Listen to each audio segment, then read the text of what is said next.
Bienvenidos a Sapere Aude, Atrévete a Saber. Un programa de Michael Thallium para todas esas personas curiosas, con ganas de aprender cosas nuevas y quizás cosas que no son tan nuevas.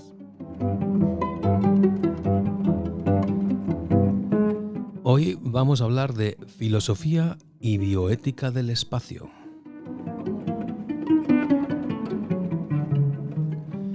Y para ello está con nosotros Ayoce González Padilla.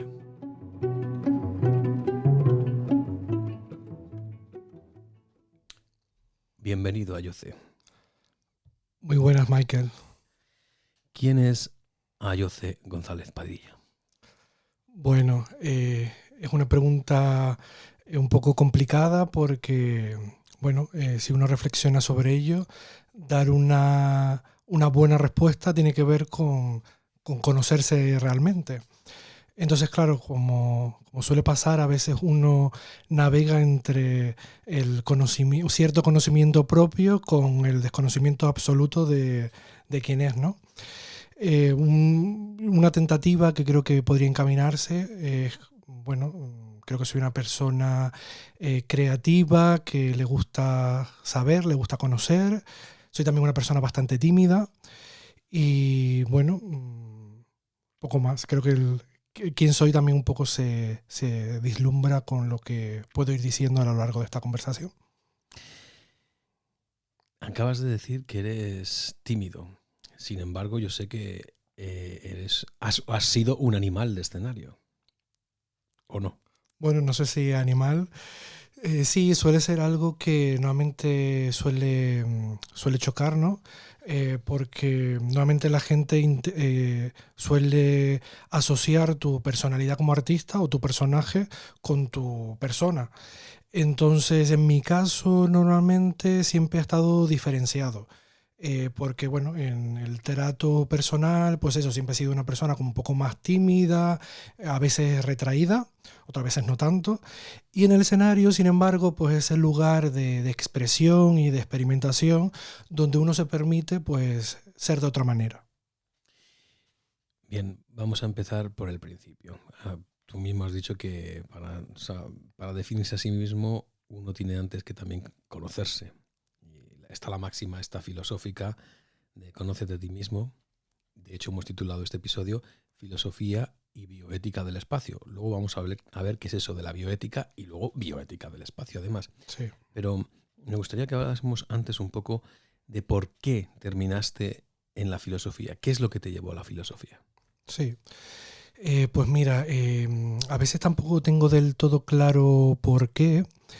Es algo que siempre me interesó y que siempre fui indagando desde que era adolescente. Yo creo que suele pasar, ¿no? Que muchos adolescentes se empiezan a interesar por estas cuestiones filosóficas fundamentales. Y bueno, como ya comenté, yo mientras estaba en el colegio empecé a formarme. Mientras iba a clase, cuando salía, pues iba a clases de danza y a partir de ahí pues fui un poco como construyéndome mi carrera o mi porvenir dentro del mundo del arte y de la danza, y siempre dejé como un poco postergado esta cuestión de dedicarme al ámbito más universitario. Sí, es verdad que siempre dediqué parte al estudio, hice algún grado medio, siempre iba haciendo cursos y este tipo de cosas, pero bueno, creo que el momento propicio llegó estando yo aquí en Madrid. Yo soy de Canarias, donde se unificaron una serie de elementos que propiciaron pues que empezara a interesarme de forma más directa y más académica también por la filosofía. De hecho, tú eres filósofo y también tengo que decir que eres investigador del CSIC, que precisamente tu investigación versa sobre bioética del espacio. ¿Qué es la ética? Sí, bueno, el concepto investigador del CSIC no sé si me queda un poco grande, porque soy investigador pero predoctoral. Yo ahora mismo estoy iniciando una tesis doctoral sobre la bioética del espacio. donde estoy un poco en esa intersección entre estar desarrollando una labor profesional de investigación, pero al mismo tiempo seguir siendo en cierto modo estudiante. Entonces, bueno, investigador predoctoral. La ética, de forma lo más sintética posible, es una reflexión sobre la moral. Entonces, pues, para hacer un poco esta diferenciación, a veces se suelen utilizar como sinónimos, pero la moral son las acciones morales que las personas humanas llevamos a cabo, nuestra conducta, es decir, comportarnos correctamente o comportarnos de forma inadecuada, como puede ser robar. Esto estaría dentro del ámbito de la moral.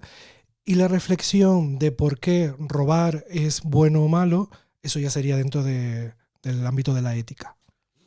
Tengo aquí delante de mí un diccionario de principios del siglo XX.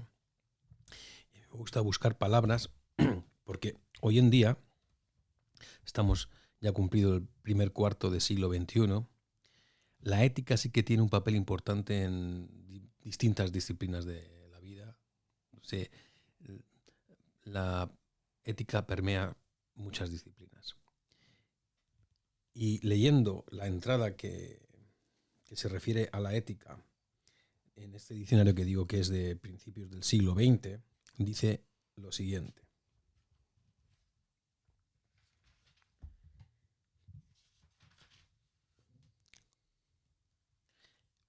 Brevísimo. Ética. Parte de la filosofía que trata de la moral. Sencillo. Claro, luego te vas a la entrada que dice filosofía y dice, a principios del siglo XX estamos hablando, la define así: ciencia que estudia la esencia, propiedades, causas y efectos de las cosas naturales. Como segunda acepción, conjunto de doctrinas fundamentales de una ciencia o arte. Y luego como tercera acepción, facultad dedicada, filosofía, emblema de la universidad. Lo cual, leyendo esto, se da uno cuenta de lo que ha evolucionado el concepto de ética y de filosofía. O no tanto, porque la definición que yo te he dado es muy parecida a la que tú acabas de dar. Sí es verdad que este tipo de diccionarios, si bien es bastante, o sea, es una buena opción acceder a ellos, sí es verdad que siempre esa manera tan sintética de escribir los términos para personas que están metidas dentro de un ámbito a lo mejor académico o cultural, puede ser fácil, pero para una persona que nunca se ha preguntado qué es la ética, claro, leer qué es la ética es una reflexión sobre la moral, creo que es lo que definiste, queda un poco ambiguo, ¿no? Hay que detallarlo. Luego nos vamos a meter con la ética. Vamos a hablar de otra faceta también tuya, porque si hay algo que eres muy polifacético. Uh-huh. Eso que en castellano ya no se dice culo inquieto. Sí. Aparte de tu investigación predoctoral en el CSIC sobre la bioética del espacio, también eres director de una revista de filosofía, que es la revista Numinis. Sí. Cuéntanos un poco, por si alguna vez en el futuro alguien nos escucha, que sepan que hubo hace muchos años una revista que se llamaba Numinis. Sí. Mira, hace unos días me preguntó también un compañero de trabajo del CSIC por el surgimiento de la revista y le explicaba lo siguiente. Yo recuerdo que la revista surgió cuando yo estaba cursando mis estudios de grado en la Universidad Autónoma de Madrid. Yo recuerdo que estábamos en tiempos de cuando estaba la pandemia del COVID. Entonces yo tuve que rechazar una beca para irme a México a hacer una estancia de un año. A propósito de esto, yo me quedé como bastante remordido por no... que podía haber ido, pero como había cierto peligro, pues me decidí quedarme en Madrid. Entonces yo estuve como reflexionando qué era lo que yo podía hacer para un poco suplir el que yo me hubiese quedado en Madrid. Uh-huh. Y una de las ideas que se me ocurrió fue crear una revista una revista en general, ¿no? Que al final se terminó concretando en filosofía. Y lo que hice fue ir conversando con compañeros de clase, de grado de filosofía, haciéndoles la propuesta, a ver qué les parecía. Entonces, una cosa que al final fue como un poco de prueba o anecdótico, donde yo iba comentando algo un poco abstracto, Me sorprendió que tuvo bastante buena acogida y se fueron adhiriendo bastantes compañeros. Y bueno, a partir de ahí pues surgió la revista, que yo un poco lo que decía era que quería crear un proyecto que fuese como a través de la idea de una startup. Es decir, establecer una serie de cuestiones mínimas, que no sé si eran de todo suficientes, tirar hacia adelante sin nada prácticamente, y en la medida en la que fuese evolucionando el proyecto, si es que evolucionaba, pues se iba un poco como reconstruyendo. Y así fue. Y el proyecto sigue. Sí, 3 años y algunos meses después. Así que enhorabuena también por tu dedicación. Como ya he dicho, eres muy polifacético. Aparte de director de la revista, también eres editor. Has editado libros de una asociación que llevas, Lulaya, que también es editorial. Sí, bueno, la Asociación Sociocultural Lulaya Fan surgió en un contexto un poco distinto, porque era cuando yo estaba en activo en el ámbito de la danza y habíamos un grupo de personas interesadas no solo en bailar, sino en hacer proyectos culturales, y se fundó la asociación como una manera de ratificar o concretar esos proyectos. A partir de ahí pues ha ido evolucionando, creo que cumple 16 años. Y lo que se ha hecho es, sin dejar esa parte dedicada a la danza, tratar de reorientarla a cuestiones también literarias, que además estuvieron ya presentes desde sus inicios, porque se creó una revista entonces, que era una revista más cultural. Y a propósito de eso, pues la revista ha sido como la asociación ha sido como el centro donde se han articulado las cuestiones editoriales, y a partir de ahí pues yo he ido un poco indagando en editar pues los libros que a través de la revista se han ido desarrollando. Y bueno, no sé si soy editor, pero he ido aprendiendo poco a poco y he editado algunos libros. Unos cuantos. Y otra faceta tuya, al hilo de esta inquietud tuya por muchas cosas, es la de escribir. Y además escribir poesía. Sí. De hecho, te dieron un premio por uno de tus libros, que tengo aquí delante, que fue premiado, y me gustaría que leyeses ahora, cuando tengas ocasión, un poema del libro. Se titula Sanctus, déjame entrar, de Ayoce González Padilla. Toma el libro y lee lo que tú quieras. Sí. Bueno, antes de leerlo, decir brevemente 2 cosas del libro, o como tú quieras. ¿Sí? Por supuesto. Mira, el libro este claro, es un poco complejo porque articula una serie de ideas que a priori parecen completamente distintas o contrarias, pero que creo que han quedado aquí reflejadas. La primera de ellas es que mi idea inicial era intentar escribir algunos poemas que tuviesen que ver con lo queer. Esto estuve un tiempo tratando de escribir algunas cosas, pero como que no terminaba de cuajar nada. Entonces yo transformé esta idea en escribir pues algunos versos con un componente más filosófico y teológico. Esta idea sí se desarrolló, sí cuajó, y me dediqué un tiempo pues a ir pues escribiendo este poemario, que está en esa convergencia entre, como comento, lo teológico, lo filosófico, pero también lo científico, porque hay incluso un poema dedicado a la termodinámica, una cosa un poco extraña. Entonces yo al final lo que creo que sucedió, porque le dieron este premio, que el premio es el 5º concurso literario LGTBIQ+, La Laguna Orgullosa 2024, porque creo que al final esa idea inicial que yo tenía de escribir sobre lo queer quedó como de fondo y de algún modo se fue desplegando durante todo el texto. Si bien no está de forma constante ni de forma fija, pero sí quedó un poco ahí. Entonces, bueno, voy a recitar el primer poema, que creo que un poco está esa idea ahí de base. ¿Cómo se titula? Se titula Canto a la dignidad. Canto en un sol naciente, que impregna de materia los cuerpos deshabitados, luchando entre partículas que fluctúan incandescentes y aclaman su ser, ese que antaño fue sepultado, Entre el cielo y el infierno, el mar de los sueños, un abismo en el que el ser permanece impregnado de luz angustiosa y tiempo marcado. Ahí, donde la más bella gota permanece cambiando, se calma el dolor con sonidos de esperanza, un lugar propicio para el olvido, pero que al mismo tiempo resuena en llantos de nostalgia, el acontecer de un nuevo día, que al caer la noche, espera. El tiempo apaga la luz del prado, haciendo que los ángeles vuelen de nuevo, en un vivir cíclicamente en el que el dolor torna en canción, aunque a veces la flecha del tiempo solo marca una dirección, de lo caliente a lo frío, nunca al revés. En el manto de una montaña el llano espera sereno, desde abajo el tiempo es más dulce y desde arriba el abismo amenaza con muerte. Aquí, donde el ser busca salir de la inercia del tiempo, me sumerjo en los mares de la inmensidad, esos que siempre nos pertenecieron. Pues ahí queda constancia de tu poemario Sanctus. Déjame entrar.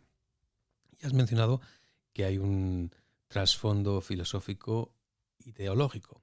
De hecho, yo sé, aunque quienes nos escuchen no lo saben, que uno de tus ideas o cabezonerías, no sé, es estudiar teología también. No sé si sigues empeñado en estudiar teología. Sí, bueno, he tenido ya cierto contacto con, otra parte de la teología que son las ciencias religiosas. He cursado algún año de la carrera de manera online. Pasa que de forma intermitente y no he terminado nunca de aferrarme a ello.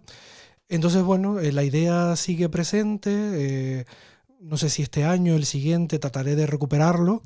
Pero sí, es algo que me interesa, que sobre todo me empezó a interesar a partir de que estudié la carrera en filosofía. Creo que la relación es evidente y en su momento pues creo que volveré a ello. ¿Por qué es importante la teología?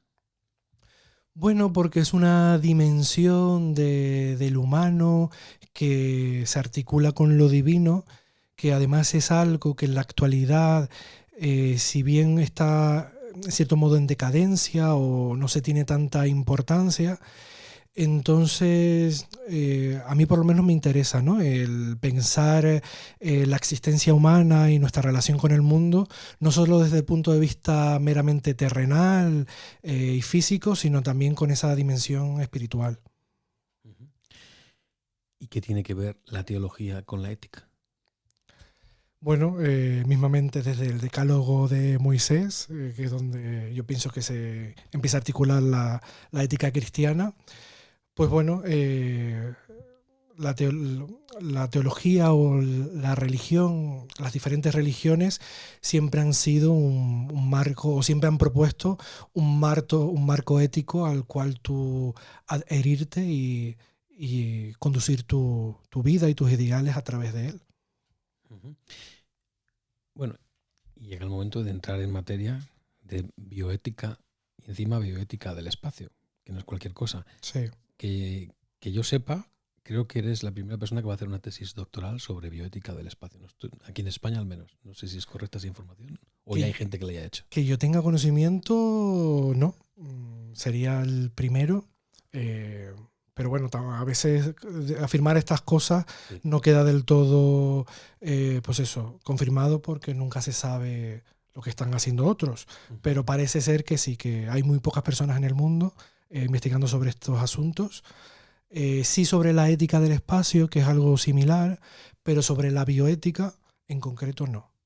Muy bien, pues entonces entramos en materia y siempre teniendo en cuenta que vamos a intentar conversar hablando para un eventual oyente que no tiene por qué ser filósofo, ni experto en ética, ni en bioética, ni siquiera en cosas del espacio. Claro. ¿Qué es la bioética del espacio? Sí.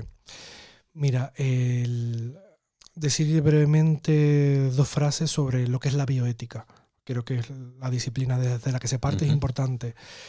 La bioética es una disciplina que surgió en un momento concreto de nuestra historia, donde trataba de hacer frente y dar respuestas a una serie de abusos provenientes especialmente del ámbito médico, donde se empezaron a hacer investigaciones científicas pues relacionadas con la sífilis o con otras enfermedades, sin tener en cuenta pues esa parte, esa dimensión ética, ¿no? Tratando a las personas como si fuesen meros objetos. Y bueno, pues eso, se intentó a través de la bioética hacer un nuevo abordaje, una nueva aproximación a todos esos problemas que desde el ámbito de la ética habían quedado como un poco postergados, un poco olvidados. Es decir, la ética médica había pasado a ser algo así como una cuestión formal, por así decirlo, como cuando rellenas un formulario, el médico firma y ya esta investigación tiene un componente ético. Entonces se trató pues eso, de ir un poco más allá y establecer unos fundamentos. Esos fundamentos, si tenemos en cuenta una bioética anglosajona, son el principio de maleficencia, el principio de no maleficencia, perdón, el principio de beneficencia, el principio de autonomía y el principio de justicia. A partir de ahí se empezó a articular una disciplina que trataba de dar respuestas y sobre todo desde una manera interdisciplinar. Es decir, articulando cuestiones en una convergencia entre la filosofía, la teología y las ciencias. No sé si con esto ha quedado un poco claro o no, porque son muchas cuestiones que hay que tener en cuenta. Al fin y al cabo, la bioética es una reflexión, una investigación ética relacionadas con cuestiones que tienen que ver con la vida en cualquiera de sus dimensiones. Creo que esa es la definición más de diccionario, ¿no? ¿Y qué es la bioética del espacio? A partir de lo que he comentado, de lo que es o puede ser la bioética, yo he tratado de realizar una relación entre esa reflexión ética relacionada con la vida con lo que es el espacio ultraterrestre. Entonces, claro, es complicado porque yo llevo 6 meses haciendo la tesis, entonces todavía son ideas que están articulándose y por lo tanto no están del todo consolidadas, aunque sí es verdad que el hecho de que próximamente voy a publicar un pequeño librito, esto ha hecho que pueda avanzar de manera más rápida en la disciplina y sí tenga como ciertos elementos que pueda ir un poco describiendo. Estos elementos son que yo propongo que la bioética del espacio se basa en 4 fundamentos mínimos. Esos fundamentos son el valor, la posición, la relación y la regulación. Lo explico brevemente. Sí, explícalo porque si no nos quedamos con meras notas y no con profundidades. Claro. El valor tiene que ver con cuál es el valor que considero más importante o central a proteger. Si estoy dentro de una bioética del espacio, el valor fundamental tiene que ser la vida. Y por supuesto la vida no solo humana, que es una cuestión que a veces ha quedado un poco olvidada dentro de las bioéticas tradicionales, sino la vida en cualquiera de sus dimensiones. Mira, eso que has dicho de que un valor es la vida, me acabo de acordar de una frase de Nicolás Gómez Dávila que dice, si no recuerdo mal, la vida es un valor, vivir es optar por la vida. Ok.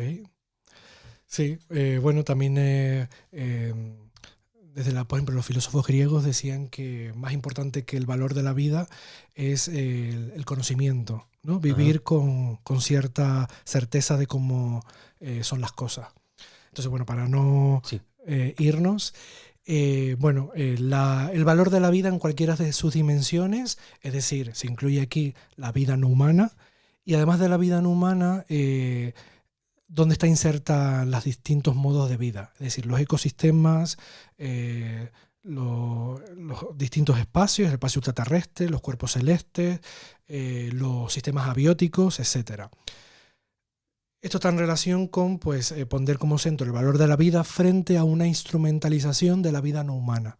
Podríamos decirlo así, un modo de posicionarnos desde un lugar en contra de otro. Otro elemento importante tiene que ver con la posición, es decir, desde qué lugar nos situamos para tratar de hacer esta propuesta. Una posición tiene que ver con ocupar un lugar en el mundo y por lo tanto no ocupar otro. No sé si, bueno, como bien sabrás, a lo largo de la historia se han ido dibujando de forma, bueno, yo digo a veces ficticia, pero no es ficticia, sino literaria incluso, tres cosmovisiones principales, ¿no? Que son la cosmovisión clásica, que abarca desde la filosofía griega, incluso un poquito antes, hasta la Edad Media. Aquí la idea central es que la naturaleza impregna todo lo que está vivo, ¿no? Hay como cierta inteligencia en el mundo natural. Sí.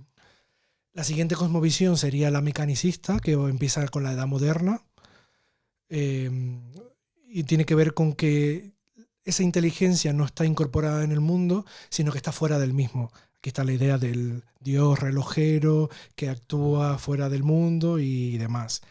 Y la cosmovisión biocéntrica, que se supone que es la que estamos actual, aunque hay distintas propuestas, que aquí lo que se hace es volver a una especie de síntesis entre las dos anteriores, pero sobre todo se vuelve a presupuestos de la cosmovisión clásica, cuya diferencia puede ser que, si bien existe algo así como un mundo natural que está en cierto modo vivo, ese mundo natural no opera de forma consciente, sino de forma inconsciente. Ajá. Aquí está toda la idea, por ejemplo, que propone James Lovelock sobre Gaia, que es entender el planeta Tierra como un sistema vivo que se autorregula, pero de manera inconsciente. Es decir, no es que el planeta tenga ojos y boca y camine, sino que, pues eso, lo que es, por así decirlo, un sistema. Entonces yo utilizo esta posición, ¿no? Esto que es bastante amplio, me estoy dejando muchísimas cosas, para proponer que una bioética del espacio pues, se tiene que posicionar a través de una cosmovisión biocéntrica, donde, si el centro de esta propuesta es la vida, pues nuestra posición tiene que ver con eso, ¿no? Con plantear qué es la vida desde una dimensión no solo humana ni animal, sino desde una dimensión cosmológica. Uh-huh. El otro fundamento es la relación. Aquí la relación tiene que ver con que, si bien somos seres relacionales, al mismo tiempo la relación no solo tiene que ver con lo humano y con lo animal, sino con el resto de espacios.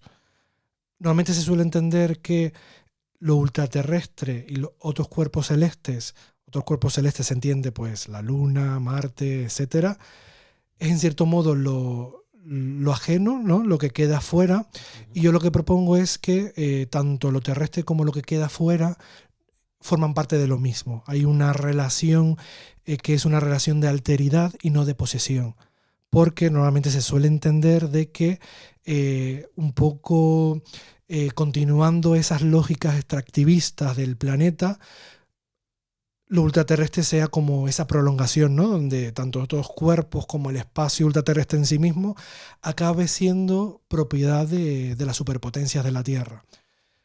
Para esto ya se han ido articulando una serie de normativas, como es el Tratado del Espacio, que plantea el principio de no apropiación por reivindicación de soberanía, pero al mismo tiempo todo el tema que tiene que ver con la propiedad no ha quedado todavía bien dibujado en la regulación existente.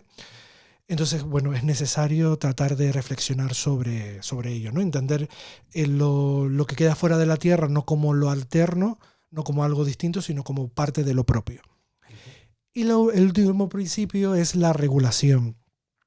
Aquí simplemente yo lo que planteo es que una regulación que tenga que ver con el espacio ultraterrestre debe de hacer, si se hace desde una cosmovisión biocéntrica, tenemos que hacer, por tanto, una interpretación no antropocéntrica del derecho. El derecho se ha ido articulando a lo largo de la historia desde una posición marcadamente antropocéntrica. El antropocentrismo, para quien no lo sabe, es pues esa idea de que el humano es el centro de todo lo que existe y por tanto el derecho se articula siempre relacionado con proteger lo humano. Y una interpretación no antropocéntrica del derecho, es decir, biocéntrica, trata de proteger lo que no es humano, además de lo humano. Esta regulación tiene que ver con tratar de hacer una regulación que tenga en cuenta el diálogo entre la ética y el derecho, frente a una articulación o una regulación que que sea como más creativa y que se autoalimente por sí misma. Es decir, que dé por hecho que el derecho tiene una fundamentación ética y que no trate de ir a los fundamentos. Es decir, si bien todo derecho tiene un fundamento ético, el darlo por supuesto a veces hace que se den ciertas cosas por sentado y al final nos introduzcamos en una regulación o en una forma de entender las cosas en el que no sabemos del todo si esa regulación engarza dentro de lo que nosotros queremos defender o no. Ajá. Me imagino que alguien te habrá dicho o habrá intentado refutar tu bioética del espacio, no lo sé, diciéndote, ¿por qué una bioética del espacio cuando tenemos la Tierra que ni siquiera hay bioética? Sí. ¿Por qué el espacio que no estamos, que ni siquiera vivimos ahí? Sí, bueno, esto obedece a unos debates que existen, que tienen que ver con esta tensión entre las posturas ecosociales, que plantean que lo que hay que hacer es intentar mejorar las condiciones del planeta antes de intentar salir del mismo. Esto tiene que ver con que los recursos son limitados, es decir, vivimos en un planeta donde los recursos son limitados y nosotros vivimos en él como si fuesen ilimitados, ¿no? Esta es un poco la idea de base. Entonces lo que hay que hacer es decrecer, con la finalidad de recuperar esos entornos que el ser humano se ha dedicado a estropear o a eliminar, y por tanto pues hay que dedicar tiempo a mejorar el planeta Tierra. Esto da en tensión con las posturas tecno-optimistas que lo que plantean es que hay que salir al espacio y abrazar el cosmos sin tener tanto en cuenta cuáles son las repercusiones que esto puede suponer no solo en la Tierra, sino en el mismo espacio ultraterrestre y en otros cuerpos celestes. Yo lo que planteo es que esa tensión tiene que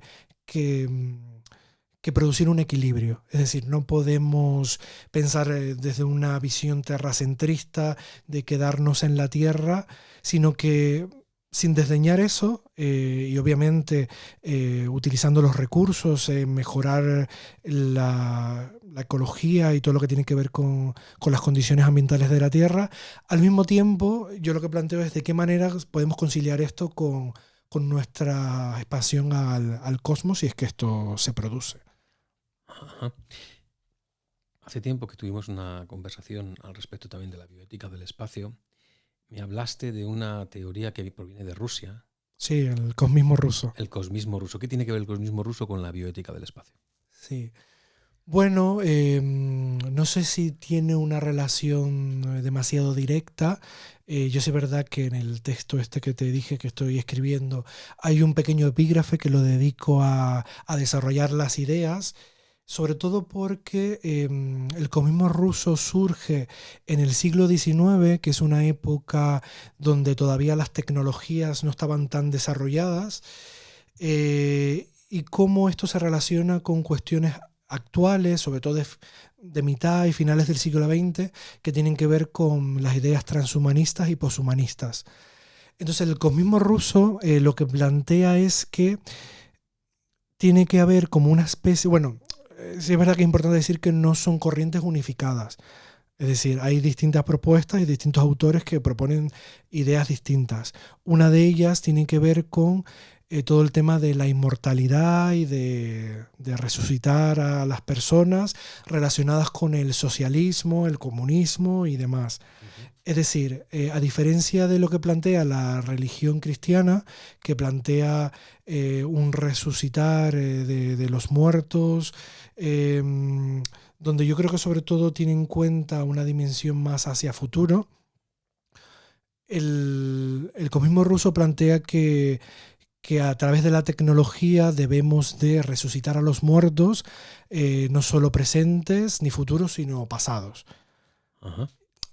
Es verdad que el cristianismo también en cierto modo plantea que esa resurrección incluya a las personas del pasado, y quizás la diferencia tiene que ver con que esto se debe hacer a través de la tecnología, los comunistas rusos. esta es un poco la idea principal, que también tiene que ver con otras ideas que estoy ahora indagando, con la teología cyborg, que... A ver, para. ¿Qué es eso de la teología cyborg? Bueno, en definitiva es tratar de relacionar estas ideas transhumanistas con todo lo que tiene que ver con una actualización del cristianismo. No sé si sabes que la propuesta inicial del cyborg, que precisamente estaba relacionada con los viajes espaciales, es decir, se propuso el cyborg como una manera de donde el ser humano podría de algún modo fusionarse con la máquina para poder hacer frente a las condiciones del espacio ultraterrestre. Esta idea fue en cierto modo después apropiada por Donna Haraway, proponiendo lo que es algo así como un mito del cyborg, haciendo también una crítica a cuestiones que tienen que ver con el género, con la clase y demás. Ella proponía que el cyborg puede ser el mecanismo que puede servir para disolver el género, porque si tú piensas en la idea del cyborg, no es ni hombre ni mujer, no es ni negro ni blanco. Entonces, de cierto modo, ella le sirvió esta idea para proponer una superación de todos estos binomios tradicionales que nos habían ido cuestionando a lo largo del tiempo. Y lo que yo creo que hacen los teólogos con la teología cyborg es un poco confundir esta idea del cyborg como mito que plantea Donna Haraway, tratando de plantear que esto es algo que existe en la realidad y que ellos proponen como una especie de Cristo cyborg como destino final del hombre, ¿no? Un poco como que la idea del cyborg articula pues las tres sustancias divinas, ¿no? De la sustancia corpórea, espiritual y divina, que sería Dios, ¿no? Como que ahí quedan un poco recogidas y a través de un Cristo cyborg, pues eso es como el culmen, ¿no? Como esa promesa cumplida de salvación. Esto un poco grosso modo, no sé si lo he explicado bien, porque todavía es algo que estoy ahí intentando investigar. ¿Y eso cómo lo vas a relacionar con la bioética del espacio? Bueno, no sé si tiene una relación directa, yo lo entiendo como líneas de fuga, de cosas que me interesan y voy tratando de investigar y de leer.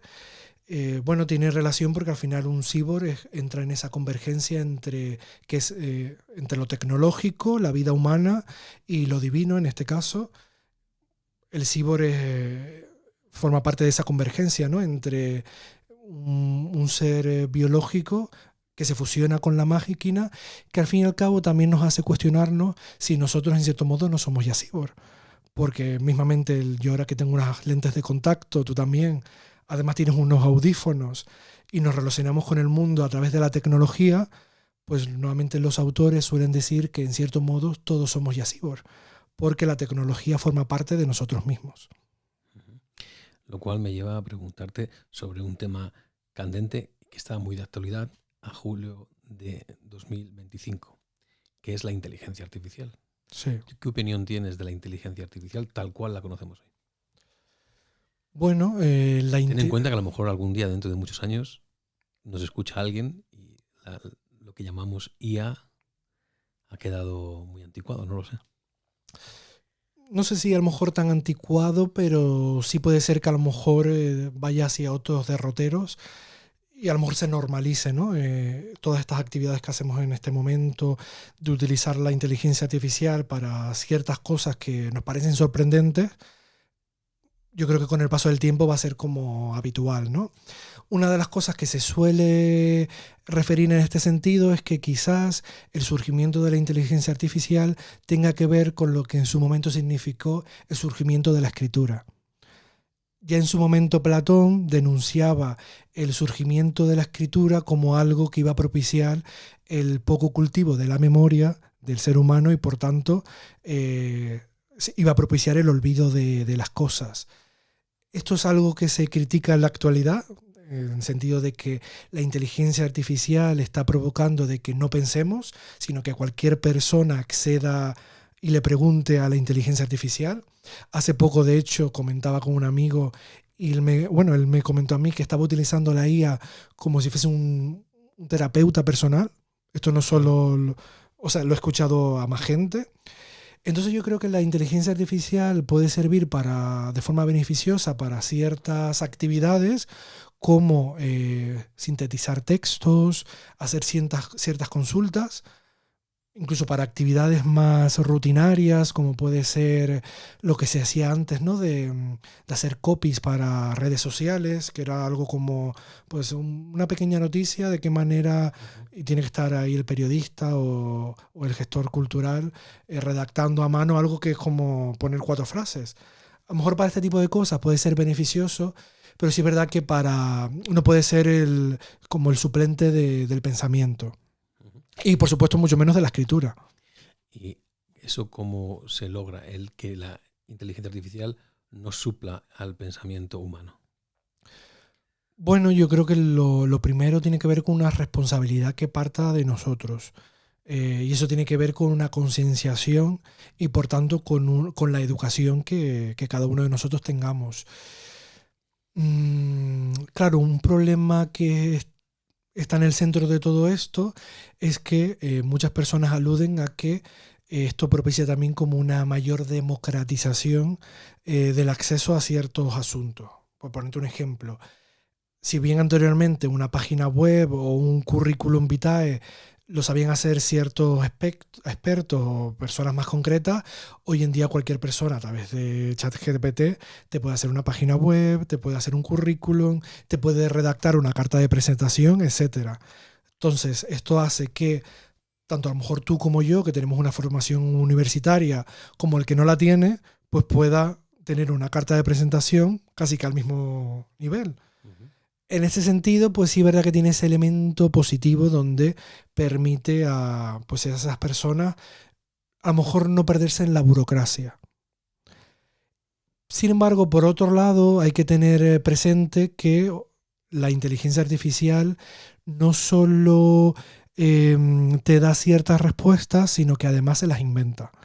Entonces yo creo que este es el punto en el que hay que tener cierto cuidado con que si le pedimos a la IA que nos dé cierta información, pues a ver si esa información es veraz o no. Si es verdad que esto cualquier persona puede decir, bueno, si al final acudimos a los medios de comunicación es un poco lo mismo, porque vas a X medios digital y te da cierta información, pero a lo mejor vas a otro y te da la información contraria. Obviamente, pues por eso hay que intentar decir que para informarse siempre hay que intentar acudir a los medios tradicionales, que son la televisión, los periódicos, las revistas especializadas. Más allá de eso, pues hay que esperar para ver cómo va evolucionando todo el tema de la IA y sobre todo invertir mucho tiempo en información y en educación para que las personas traten de utilizar la inteligencia artificial de una manera un poco más responsable. Entonces, la pregunta es, ¿para ti la IA es una amenaza o no es una amenaza? Yo creo que de momento no se puede entender como una amenaza, sino como algo que va a seguir formando parte de la vida humana, de nuestra relación con el mundo y por tanto con la tecnología. De hecho ya está implementado en cualquier teléfono móvil, incluso en la domótica mismamente de cualquier hogar. Ya hay inteligencia artificial. Entonces, en ese sentido no es una amenaza porque ya está integrado. A lo mejor una amenaza puede ser el que todo acabe tan informatizado y tan digitalizado que todo pueda ser hackeable, ¿no?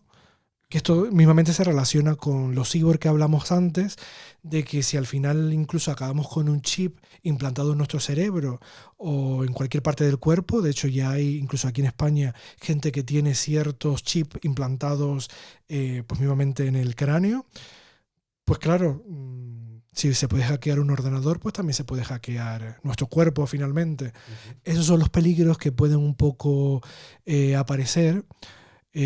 Pero bueno, todavía estamos en una fase en la que además se está realizando mucha investigación al respecto y todavía podemos implantar políticas para intentar que, pues si bien pueda haber cierto peligro, pues que se mitigue lo máximo que se pueda. ¿Y la inteligencia artificial qué tiene que ver con la bioética del espacio? Bueno, es una parte donde se reflexiona en torno a lo mismo. Si bien la inteligencia artificial está en ese ámbito donde eh, normalmente se suele decir que la IA es como una especie de imitación o simulación de la mente humana, y la mente humana viene parte, o sea, forma parte de la vida, ¿no? De lo que es un ser. Entonces, bueno, aquí hay una serie de reflexiones que se han ido haciendo desde distintos ámbitos que tienen que ver con que si realmente la mente se pueden crear modelos algorítmicos a través de, ¿no? de hacer modelos de la mente humana, por así decirlo. Por tanto, al final se acabaría reduciendo el pensamiento a una cuestión de números, de ceros y unos, o si la mente es algo que tiene que ver con otras dimensiones, que aquí pues se vincula obviamente con la dimensión filosófica y espiritual, donde esto no es posible, ¿no? De qué manera se sistematiza o numeriza una cuestión espiritual, ¿no? Entonces, en este sentido se relaciona la bioética con la IA. Uh-huh. De tu estudio de la bioética, y en concreto de la bioética del espacio, ¿hay algo que te haya llamado la atención que no supieras antes de meterte en ese campo?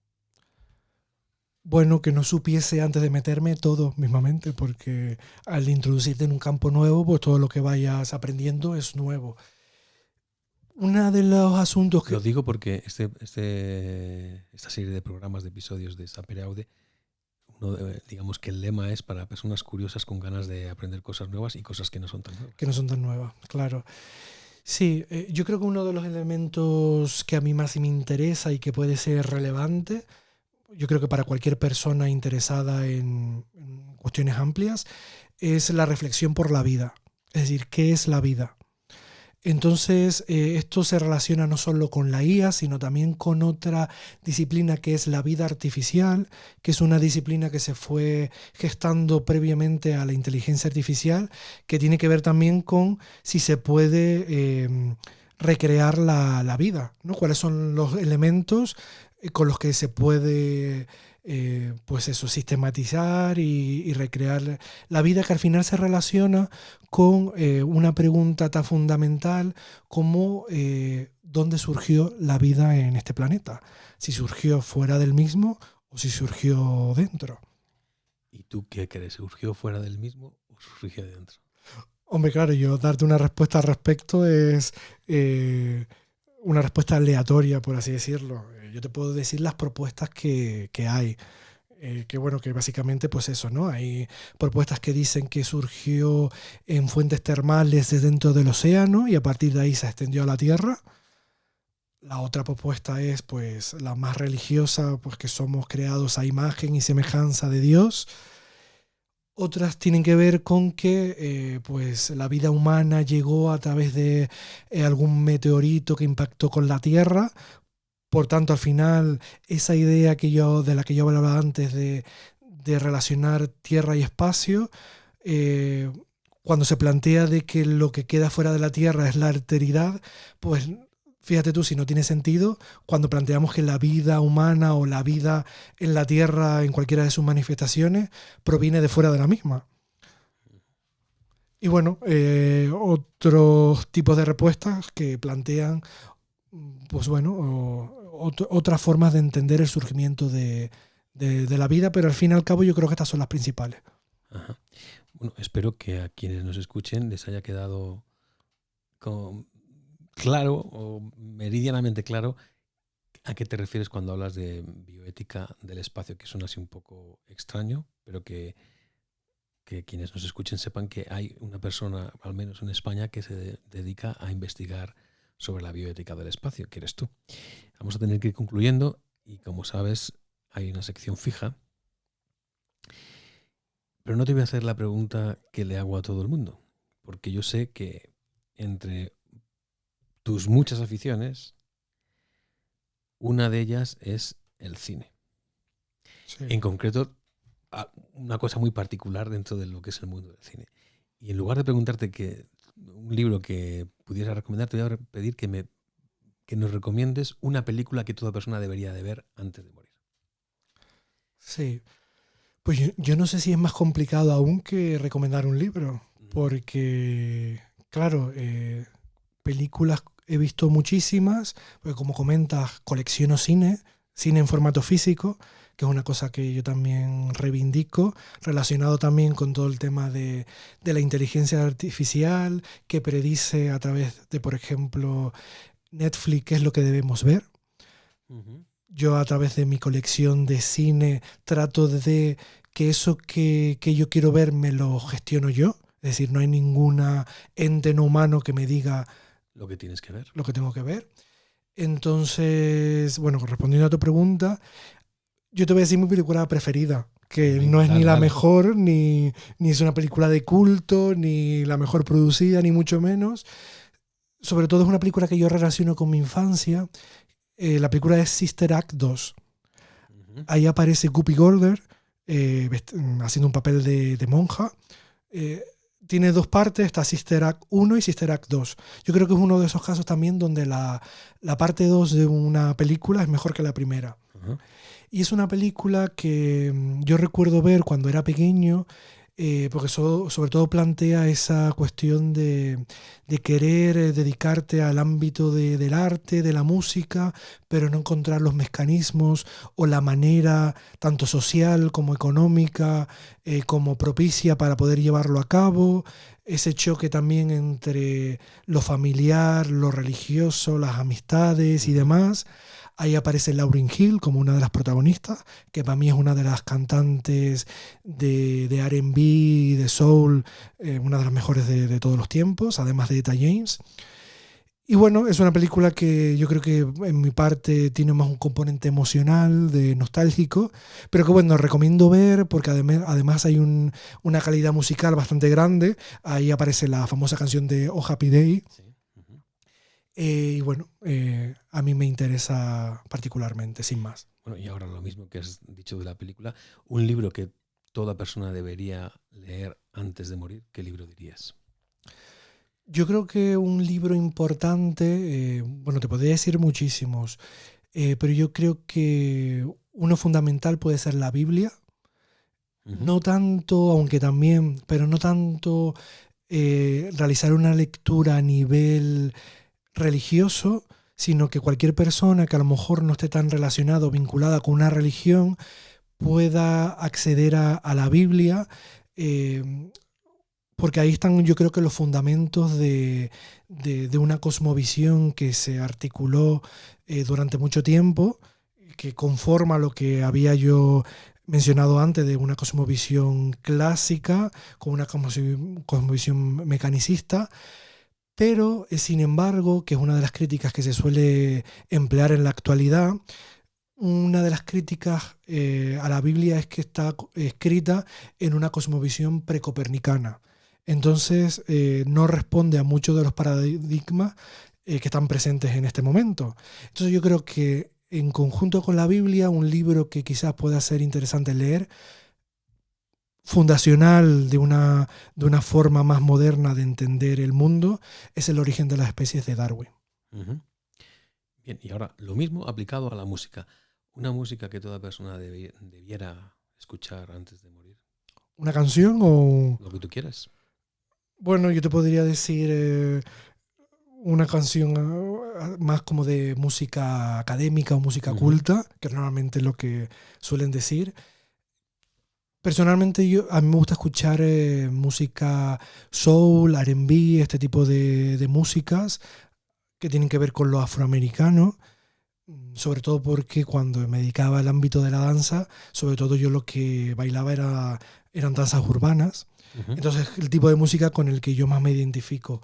Una canción que lo mismo, no es ni la mejor, ni la que mejor está producida, ni demás, se llama All I Could Do Was Cry, no sé si lo he pronunciado bien, es de Etta James, que además tiene una versión más moderna a Beyoncé, que al final de lo que trata esta canción es de cuando algo sucede, solo nos queda llorar, pero no desde el punto de vista de resignarnos, sino como un momento en el que acepto lo que no puedo controlar, acepto lo que no forma parte de mis decisiones, dedico un tiempo a llorar, 1 hora, 2 horas, un día, con la finalidad de dejarlo atrás y seguir adelante. Uh-huh.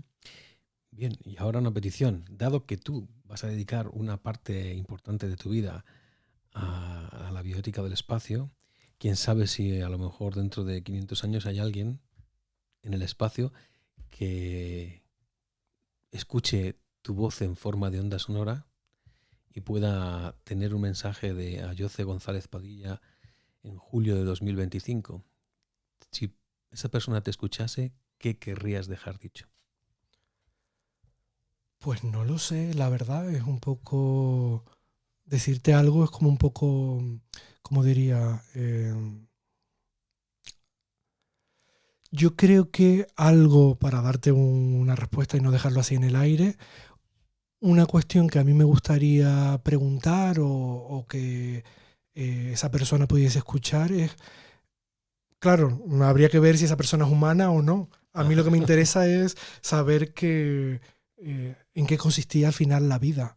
Si la vida era algo como tan excepcional que solo estábamos aquí en una pequeña parcela del universo, o si al final la vida era otra cosa y nosotros estábamos aquí como el que está en la montaña pensando que es como que todo gira alrededor de él y nada más lejos de la realidad.